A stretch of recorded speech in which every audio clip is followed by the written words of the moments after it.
Update. আসসালামু আলাইকুম। আমার বেগুনের প্রজেক্টের বয়স আজকে হচ্ছে 60 দিন। তো 60 দিন বয়সে হচ্ছে আমার সবগুলা গাছে মাসাল্লাহ ভরপুর ফলন আসতেছে।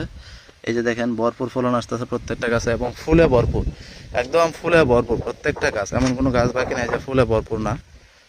শুধু ফুলে ভরপুর বিষয়টা এরকম না, মাসাল্লাহ প্রত্যেকটা গাছ ফলেও ভরপুর আছে। প্রচুর পরিমাণে ফল আসতেছে আলহামদুলিল্লাহ। আশা করি এক সপ্তাহের মধ্যে আর 4-5 দিনের মধ্যে ফল সংগ্রহ করা যাবে। এই যে প্রত্যেকটা গাছ মাশাল্লাহ ফলে ভরপুর আছে। তো আশা করতেছি অনেক ভালো কিছু হবে ইনশাল্লাহ।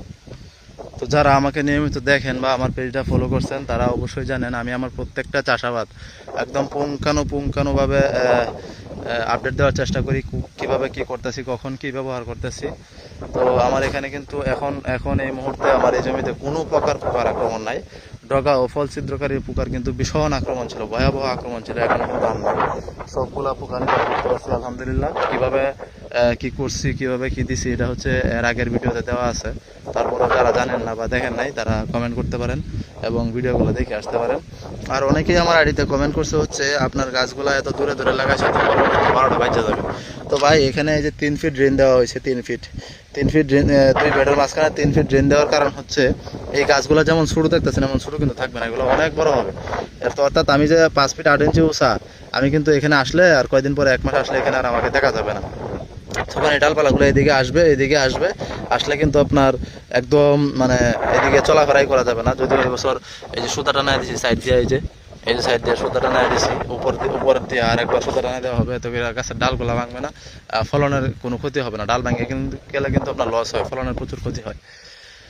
তো এই জন্য হচ্ছে মূলত গ্যাপটা একটু বেশি দেওয়া। আর দ্বিতীয় কথা হচ্ছে আপনার কাজের সুবিধার্থে, আপনার চলাফেরার সুবিধার্থে, আপনার বেগুন হারভেস্টের সুবিধার্থে হচ্ছে একটু গ্যাপ বেশি দেওয়া।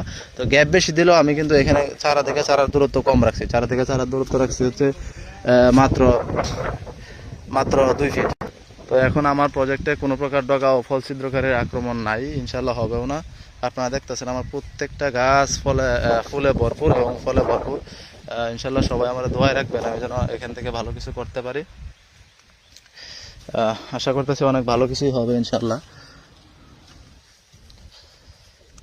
তো আপনারা যারা এই বছর বেগুন চাষ করছেন, ডগা ও ফল ছিদ্রকারীর অত্যাচারে একদম অতিষ্ঠ হয়ে গেছেন, তারা আমার আগের ভিডিওটা দেখতে পারেন। অবশ্যই পরিশ্রম হবে, পরিশ্রমের কোনো কিছু নাই। আর এই যে বড় রাখার আরও একটা কারণ হচ্ছে এই যে আলো বাতাস চলাচল করা। কারণ বেগুন গাছ হচ্ছে বেগুন গাছে কিন্তু রোদ না লাগলে বেগুন ভরা হয় না বা ফলগুলো সেট হয় না। তো ফল সেট হওয়ার জন্যই কিন্তু মূলত হচ্ছে একটু ফাঁক রাখতে হয়, কারণ রোদ লাগবে তো, রোদ না লাগলে কিন্তু বেগুন আপনার সেটিং হয় না। মাশাআল্লাহ এই যে তাল বেগুনগুলোও দুর্দান্তভাবে হইতেছে আলহামদুলিল্লাহ। তাল বেগুন এখানে আমার 2টা বেগুনের প্রজেক্ট, একটা মধ্যে লম্বা বেগুন দেওয়া হয়েছে, আরেকটা মধ্যে তাল বেগুন দেওয়া হয়েছে আলহামদুলিল্লাহ। যাই হোক, তাল বেগুনের গাছগুলোও মাশাআল্লাহ চমৎকার সুন্দর হইতেছে।